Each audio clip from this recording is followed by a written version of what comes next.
Hi everyone, my name is Rolando Diaz. I'm from California, USA. I'm a retired building maintenance engineer. When I retired last May of 2025, nag-isip ako ng isang bagay na pwedeng pagkakitaan. And I saw this VMB dropshipping business on Facebook. At first, medyo hesitant ako na malaman talaga dahil sa wala akong kaalam-alam sa mga dropshipping business na yan. And also dun sa mga naririnig ko na baka scam or hindi siya legit. But anyway, nag-inquire pa rin ako.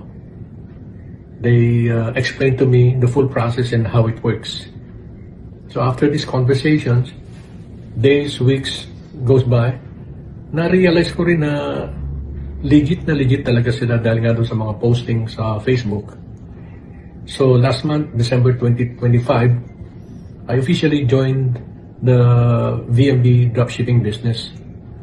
Kaya kayo dyan na interesado to join the business, go for it.